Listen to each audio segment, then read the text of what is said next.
Hello and welcome to National Focus. I'm your presenter Mervin. Thank you for joining us. In the headlines, the body of former President of Dominica, Dr. Nicholas Liverpool, to lie in state on Thursday. Agricultural officials say insecticides are not the solution to fighting the new scale insect, and early warning system for Dominica is well on its way. Details of these and other stories right after the break.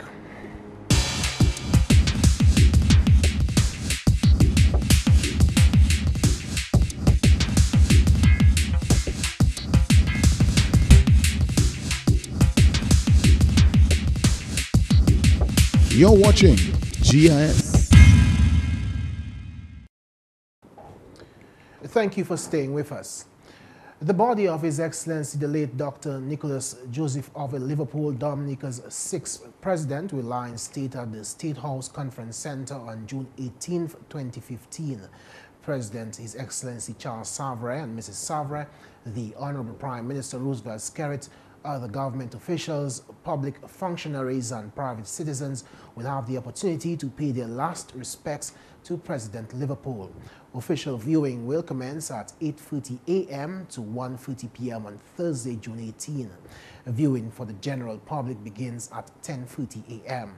The state funeral for former President Liverpool will convene on Friday, June 19, 2015 from 3 p.m. at the Grand Bay Roman Catholic Church and interment at the Grand Bay Roman Catholic Cemetery.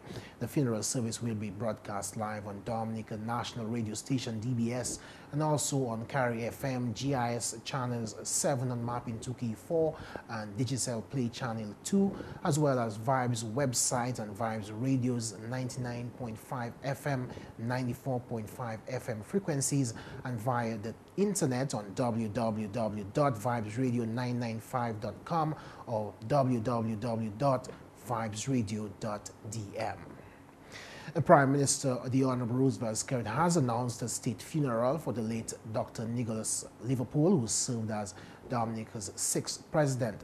Dr. Liverpool, who died on the 1st of June in Miami, served 2 presidential terms from 2003 to 2012. His body was returned home on June 9. Mrs. Skerrit announced on state-owned DBS Radio on Wednesday, 17th June, that the funeral service is scheduled for 3 p.m. on Friday. The head of the Plant Protection and Quarantine Unit is advising residents that insecticide is not the solution to fighting the scale insect affecting Balisier in Lapland. He explained the reason for this. We've tried insecticide. The first thing that we did, we knew it wouldn't work, but we tried it. We tried Caprid, we tried Dazinon, we tried most of the insecticide that you know. It has not worked effectively. It will give you 20 to 30%, but it will not work. So what we're working with is our very good beetles, our ladybirds, and they are the ones that will effectively manage the problem. The ministry has not yet been able to find a chemical that will effectively contain the insect and is asking the public to be patient and let the natural predator do its job. This is an insect, it's not a disease. So it's an insect pest similar to mealybug, which has a waxy substance over it.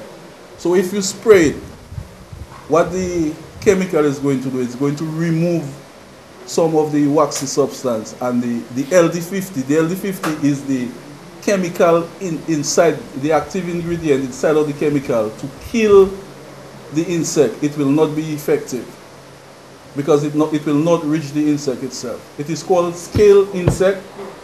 The scale is the waxy thing that is on it, and the insect is in the scale. Okay, so the chemical will not be very, very effective. And that is why we have to use pruning and let the natural. The other thing, if you use a chemical, it's going to kill all the parasitoids and the natural enemies that you have that manage anything. So a toxic chemical is going to kill it. I know the first thing that we want to do when we have a pest problem is spray. It's not good for the environment, it's not good for your health, and Dominica traditionally what we have is natural enemies doing our work for us. And we should be friends of the natural enemies because they are our friend. I know it's a little bit difficult for you to take because it's your livelihood. And what we're asking is your patience and to help us to do the work that and to continue to do the work. We've been doing very good work in the lab. So what we are doing now, we are transferring the technology from the lab to your field to manage your pests for you. In more news, the Honorable Minister for Commerce, Enterprise and Small Business Development, Rosalind Paul, says the Dominica Labour Party administration recognizes the socio-economic benefits of small business and enterprise development to small island developing states like Dominica. According to Honorable Paul, this is evident by the establishment of the Ministry of Commerce, Enterprise and Small Business following the 2014 general elections. She says government is positioning society to sustainable development through various linkages, including the development of the National Abattoir, Coffee Processing Plant and Cocoa Expansion Program towards new industries and expanding agriculture.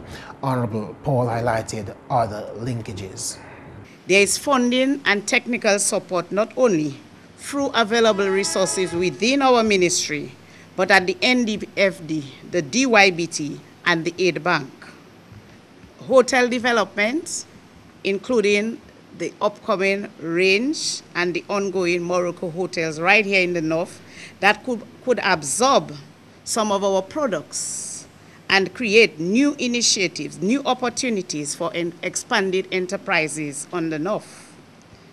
And we have other further linkages, such as the Economic Citizenship by Investment Program that will facilitate these major projects, such as what I mentioned, the Range Hotel and others, and will bring foreign direct investment to Dominica. The Honorable Minister noted the importance of the sector in the alleviation of poverty and the increase in employment. She emphasized that education and training are important factors for the success of entrepreneurs. Part of our focus is on productivity and competence building skills. Areas, for example, in personal development, technical and business planning and management, entrepreneurship skills, among others. And this is open to both manufacturing and service or retailing firms. The main asset, the main resource of any firm that is successful, especially small and medium-sized enterprises, is human resource. We cannot forget that. However, we also know the constraints and challenges small business community faces in terms of available, accessible, and affordable market-driven education and training. Small business people like you need to update and upgrade your skills within a process of lifelong learning. The government of Dominica is partnering with the Dominica State College to implement more training programs aimed at building greater capacity for enterprise development. Honorable Minister for Trade, Energy and Employment, Ian Douglas, is calling on nationals to understand that there is no shortcut to success. The Honorable Minister and Portsmouth MP was addressing the start of a three-day training program for small business owners in the Northern District on Monday. No matter how much your idea is bright, if you do not do what it takes, take records, keep your records. Have an exercise book and a pencil from the day you started. And every single dollar you spend must be recorded. Pay the business first. Your business must be different from your person. Name the business like a child and make sure that that business has an individual character and personality. It is not you. So when you generate $100 at the end of the week, when you generate $1,000 at the end of the month, pay the business first. That money is to go back into the business. You yourself must have a salary, and that salary must not be unreasonable. You must pay yourself as if you are an employee of the business. The business technically is not you. It's yours, you own it, but it is not you. And so your monies must not be mixed up. Highlighting the success of one of Dominica's very own, Honorable Douglas is confident that nothing can substitute for hard work on the road to success. The father of Philip Nassif owns the Dominica coconut products, and they own the Fort Young Hotel. His name was Elias Nassif. Elias Nassif was a man who came from Lebanon years ago, and he started making soap in a pig snout pail at the back of his house. That's how he started. Those of you all who know Bomber soap, the blue washing soap. That man started making soap, and he heard of an old factory that was being sold in St. Kitts. He sent Philip Nassif, who is now the father of Yvonne Nassif, who used to be the minister, to buy the machine in St. Kitts, and they dismantled the machine, put it on a boat, and brought it down to Dominica. A couple of years ago, he sold the Dominica coconut products to Colgate-Palmolive for millions of dollars. Even coconut farmers who had subscribed and who was giving the factory coconut actually got dividends worth millions. And that I'm telling you, and what I'm telling you is not no magic, it's not no fairy tale, it's not no pie in the sky. These are men who just had an idea, but they had the discipline and the focus to work hard work. Honorable Douglas pledged government's continued support to facilitate the growth of small businesses and entrepreneurs in Dominica. You're watching National Focus, still to come. Early warning system for Dominica is well on its way. Stay with us. Did you know the Caribbean Court of Justice is 2 courts in 1? The CCJ has 2 functions: an original jurisdiction, which deals with your right to move between CARICOM countries freely and your right to move your money and your business. This is the basis of the CARICOM Single Market and Economy, CSME, and the revised Treaty of Chaguaramas, and an appellate jurisdiction to hear appeals from courts of those countries which decide to use it as their final court of appeal and no longer go to the Privy Council. All CARICOM member states who have signed the agreement establishing the CCJ are members of the CCJ.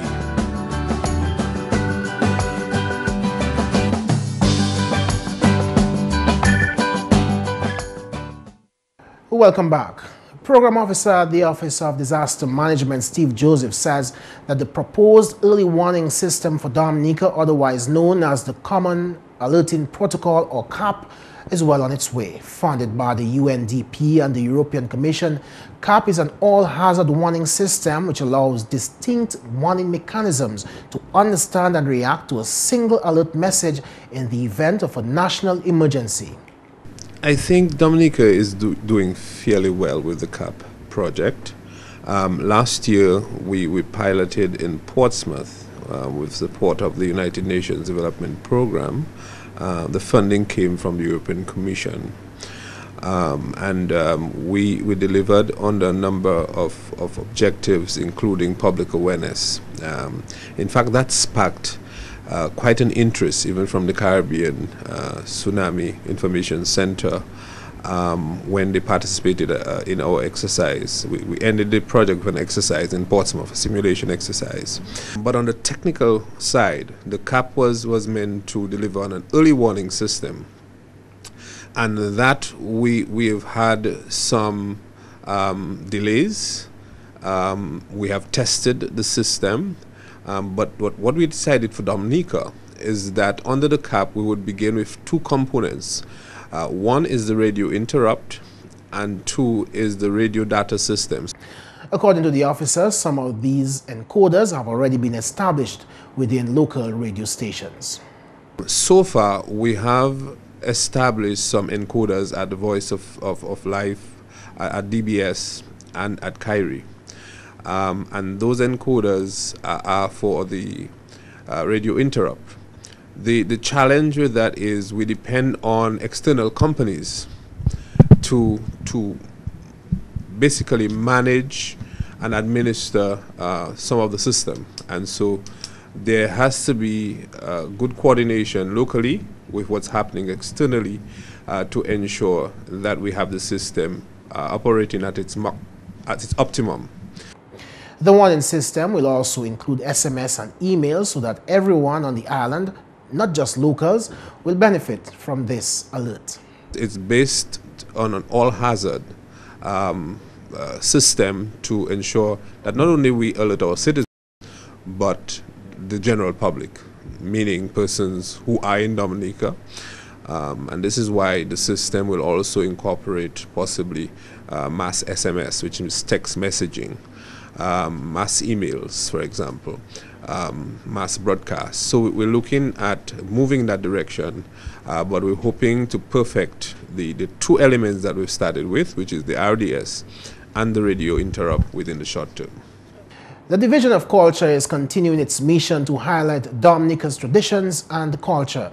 As outlined in the 2014 Labour Party administration's manifesto, one of the objectives of the Division of Culture is to foster an awareness of positive traditional customs and practices which have contributed to the development of Dominica as a nation.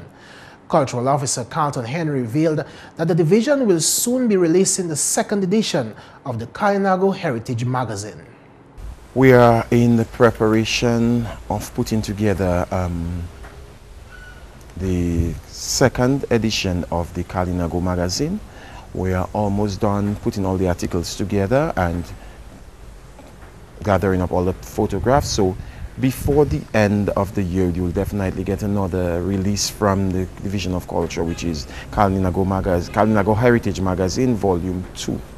The Cultural Officer also gave some insight into another mini documentary which the division has planned. We have another mini documentary that we are working on right now. As we speak, some of our officers are on site in one of the communities where I don't want to say yet, doing some shots now. So before the end of the year, you'll get another mini documentary. And that's what we are at. That's what we are doing right now at the Cultural Division, documenting as much of our cultural traditions which we want to keep alive and we don't want it to die so quickly. So you'll be seeing mini documentaries from us probably throughout the year and years to come, because we really want to keep culture alive here in Dominica. And that's the English news. McPherson St. Luce is next with the Creole highlights.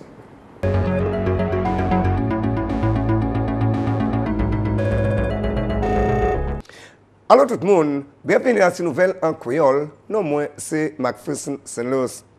Premièrement, le gouvernement Dominique a travaillé pour avancer plusieurs facilités sport en Dominique. Parole Salah, Soldier Minister Sport, Honorable Justina Charles. Nous savons, nous avons fait autant dans ces playing fields là, et vers ça, ministry a fait, nous fait un audit, nous assess presque toutes ces playing fields là, Dominique. Nous regardons juste combien nous là, yo panier et vers nous que les différents develop quelque chose bio. Avec nous, gouvernement qui a continué à faire l'argent, parce que si vous coûtez mois passé, nous étions Woodford Hill, où là nous avons Woodford Hill $140,000 pour développer playing field Woodford Hill. Tout actuellement, travail qui go on en les playing field en souffrier. Nous avons presque $100,000 pour faire souffrir playing field.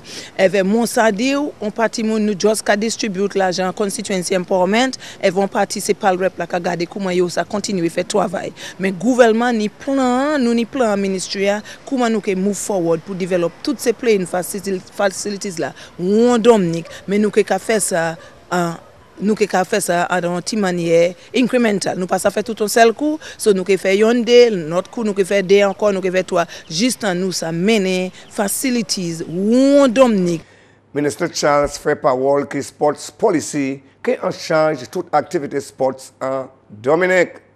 Avec policy et pas ni pour nous développer playing field là, mais nous en policy nous qui regarder compte comment nous manage ces bitins ça là, toutes ces bitins ça là qui fait en bas umbrella sports council ça là, comment nous can manage. So definitely mon dire si nous continuer manière nous aller nous que autant changement en sports Dominique. À la nouvelle, le gouvernement Dominique a travaillé bien formidable où l'attention qu'a mis combattre un mauvais bête qui affecte le secteur agricole en baliser la plaine. Parole Salah, sorti le Premier ministre, Honorable Roosevelt Skerritt, pendant était chef en délégation qui visitait baliser la plaine où la mauvaise bête Salah qui a affecté Dawi l'occasion là. Après considération bien près qu'a continué la situation Salah, Premier ministre Skerritt fait parole que la situation là a fait attention immédiatement. Bête Salah découvert en novembre l'année passée et puis depuis temps Salah, Ministre Agriculture Committee mise en place adresser situation là. Quand même si l'office de quarantine Ryan Ansem, discussion chaîne et puis monte l'occasion là, FAO et puis décision point pour mettre jeunes sur l'occasion ça là pour contrôler mauvais bêtes ça là. À la nouvelle, pêcher en ouan chaque coup qui qualifie en bas au programme, que voici voin au canot pour y sa pêcher. Gouvernement Dominique par même Parlement Honorable Ian Pinard, qui a conduit le programme qui a tagué de pêcher en ouan ça là. Depuis you qualify, you qui dans le programme là pour recevoir un canot, un fiberglass canot et puis un moto. Et puis fiberglass canot là in an ice box also because criteria fisheries division au niveau de ice box pour make sure les poissons sont fouillés. So nous allons construire ça pour vous. Là you tapez, so you're successful et puis you tapez un canot. You need sign a contract pour 3 années.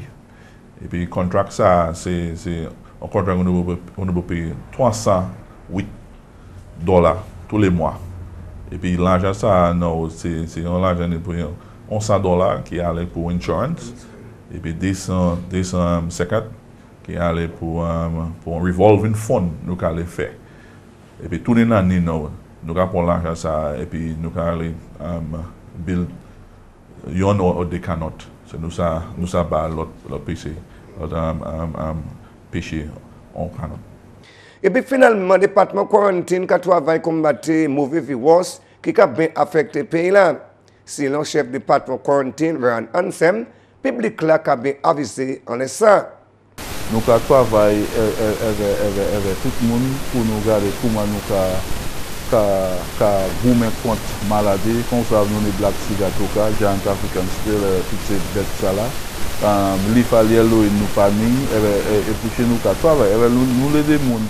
Là où on mène les bagailles montrer en Dominique, pas stocker, pas mener ça en import permit. So how many ça en import permit, c'est comme ça où ça fait ces bagailles ça montrer. Nous pas garder ou pas ça mener, mais travailler avec nous pour nous garder comment où ça mener sans problème, sans maladie, avec tibet qui rentre dans le pays qui ça détruit l'agriculture. So quarantine est bien important. Là où les mener pièces bitin agricole dans le pays qui est nous venir taper import permit.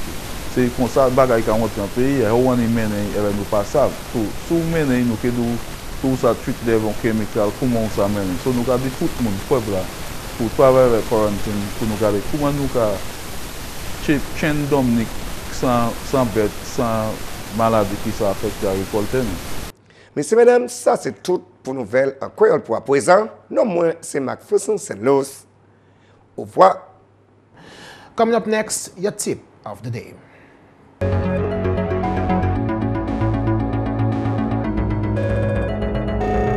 Think water, think life. Water refreshes, restores, cleans, and enhances growth.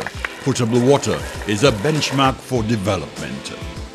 DOWASCO is serious about its mandate to ensure easy access to potable water island-wide and provide sewage services for a cleaner environment.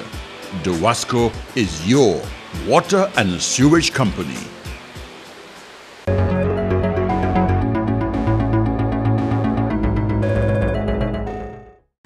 The number one place that germs live on your body is under your fingernails. Regular hand washing won't do the job, especially if you're sporting talons. So get in the habit of digging your claws into the bar of soap every time you wash your hands. And that's all for this edition of National Focus. We always welcome your suggestions and comments. Drop us an email at gis@dominica.gov.dm or visit our website at news.gov.dm.